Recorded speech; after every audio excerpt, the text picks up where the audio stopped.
Дорогие друзья, всех приветствую! Сегодня я хочу присоединиться к челленджу коллег по ютубу и показать 10 любимых монет в своей коллекции. Это не обязательно дорогие монеты, скорее те, которые мне нравятся визуально и с которыми есть какие-то воспоминания. Я начал интересоваться монетами примерно в 2013 году. Толчком послужил увиденный в интернете набор монет, выпущенных к 200-летию Бородинского сражения. Я обсудил его с отцом, и в выходные он поехал за ним на местную барахолку. Я уже не помню, почему я с ним не поехал. Скорее всего, я спал там до обеда, а он поехал с утра. Точно помню, что кроме Бородино он купил мне несколько европейских монет, среди которых были 20 польских злотых с Марселем Наводка и шведская крона с необычным портретом. А еще там были советские юбилейные рубли. Естественно, самый популярный с Лениным, и уже не такие частые 3 рубля в память о землетрясении в Армении. До этого советские памятные монеты я никогда в жизни не видел.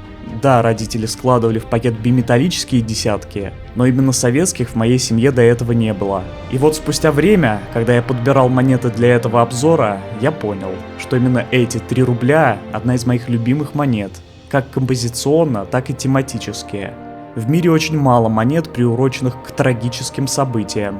На похожую тему есть еще украинские 200 тысяч карбованцев в память о Чернобыльской аварии, которой пока у меня нет, но обязательно в ближайшее время я ее куплю. Ранние монеты Украины и России вообще очень похожи по стилистике на советские. Я предполагаю, что на начало 90-х в Союзе еще были какие-то планы выпуска, и их реализовывали уже в независимой России и Украине.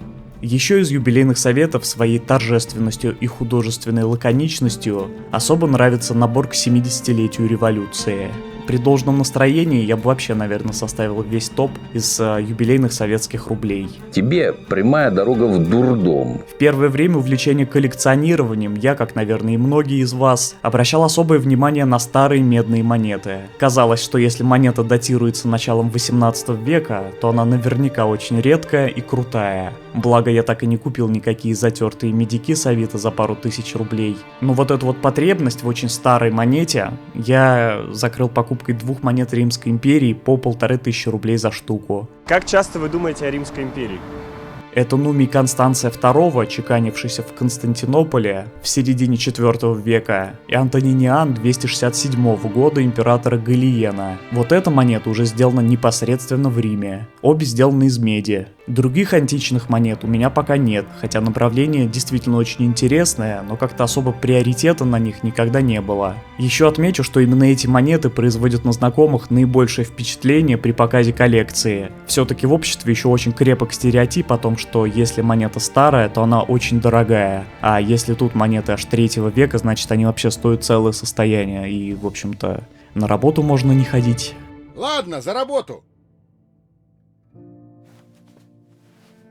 Конечно, я собираю и современные российские юбилейные монеты, но, к сожалению, из-за однообразия дизайна основных серий в них тяжело найти что-то откликающееся в сердце. На мой взгляд, самая красивая современная монета была выпущена к Олимпиаде в Сочи в рамках первых 25-рублевых монет, а именно монета с олимпийским факелом. Ее дизайн сочетает в себе как минимализм, присущий советским монетам, так и что-то совершенно новое и оригинальное. Особенно мне нравится контраст необычного поля с картой России и самим факелом.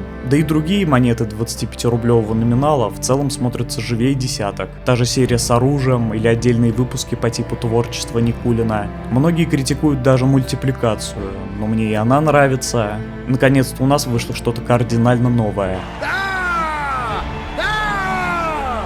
Моя любимая серебряная монета – это рубль 1924 года. 4 покупались примерно по 2-2,5 тысячи рублей, но сейчас в них даже лом уже на 2600. 5-й рубль копанный, но с шикарной патиной. По-хорошему монеты надо убрать в квадрумы, но руки никак не доходят, в них они совсем шикарно будут смотреться. В рубле мне нравится его размер и тематика. В 20-е годы советское правительство провело масштабную денежную реформу и с целью повышения доверия населения к валюте снова начало выпуск монет из серебра. На крупные номиналы попали рабочие, как символ того, что в новой стране именно они власть. Тиражи были огромными, но в реальное обращение монеты так и не попали. Люди боялись новых политических потрясений и просто-напросто прятали серебряные монеты. Поэтому и полтинники, и рубли дошли до наших дней в отличных состояниях. У меня есть и интересные николаевские рубли, но по сути это обычная типовая погодовка, и нравится она мне визуально сильно меньше, чем те же 24-ки. Из копанных монет я хотел бы выделить несколько медиков категории R по Биткину. Жаль, далеко не в лучшем состоянии. Это деньга 1748 года. Интересно, что у нее орел от монеты 1744. Можете видеть, что отличия по перьям сильно заметны. Слева обычный орел, справа редкий. Если обычных в Екатеринбурге было сделано 70 миллионов, то редких в Москве менее 7. Вторая медная монета – это Петровская деньга 1717 года, еще со славянскими цифрами. Состояние совсем плохое, но все читаемо. Интересно, что на ней есть очень нечастый по тем годам брак-выкус.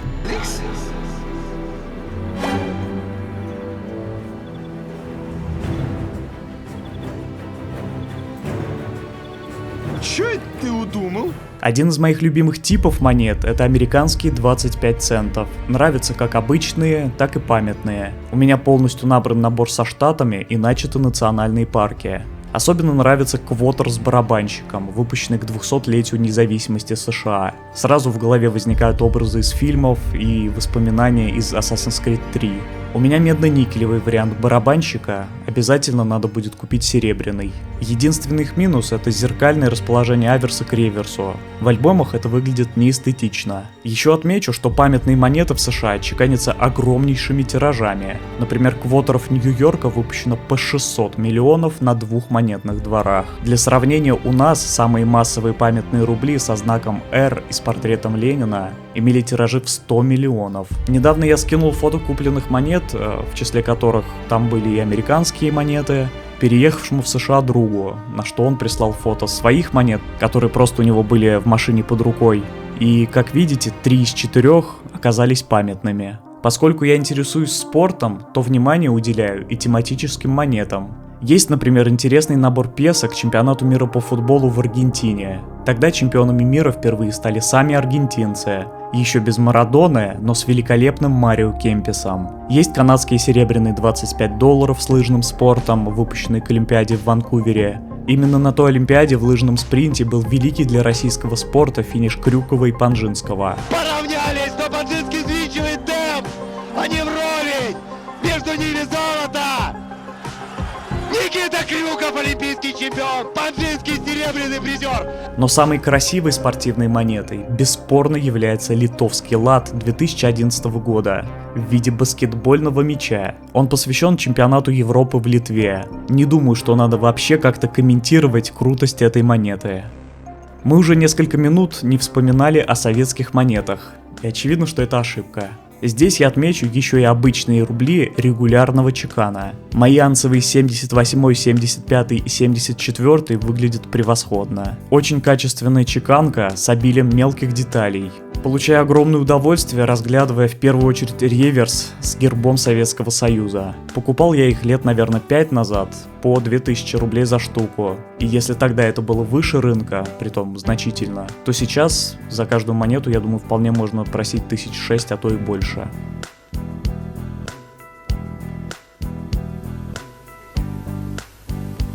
Сумасшедшие деньги. Герб я люблю рассматривать не только на рублях СССР, но и на монете в честь 300-летия дома Романовых. У меня вариант с выпуклым чеканом. По факту это единственная доступная для покупки царская памятная монета. Да еще и все как мы любим, большая и серебряная. Разве этого недостаточно, чтобы ее любить? На аверсе у нее портреты первого и последнего русских царей из династии Романовых, а на обороте очень выразительный орел. Монету выпустили в честь масштабного торжества по всей империи. В 1913-м праздновалось 300-летие пришествия к власти первого из династии Романовых Михаила Федоровича. Оно стало последним крупным праздничным событием царской России, всего за 4 года до февральской революции. По всей стране проводились торжества и открывалось множество зданий, многие из которых дошли и до наших дней. На последнем 10-м месте в этом списке по порядку, но далеко не по значению, находится 5 копеек 1795 года. Шорт с этой монеты у меня на канале набрал более 2 миллионов просмотров. Что можно было купить на самую большую российскую монету? Это медные 5 копеек времен Екатерины II, одна из самых коллекционируемых монет в России. Для меня это очень ценно, так как в основном большие цифры на канале набирают видео на общие исторические темы. А я все-таки хотел бы в приоритете заниматься именно обзорами на монеты и интересными фактами о них. Изначально я создавал канал только для одного единственного видео с обзором на коллекцию, но что-то пошло не так. На этом мой рассказ подходит к своему логическому завершению. Поделитесь своим мнением в комментариях, как вам такой необычный формат. Возможно, стоит записать 8-часовой обзор на всю коллекцию, где я детально разберу историю денежного оборота в Руанде. Ну и, наверное, самое главное, мой друг. Тебе наверняка очень интересно, сколько стоит моя самая дорогая монета в коллекции. А тебя это ебать не должно. Большие города.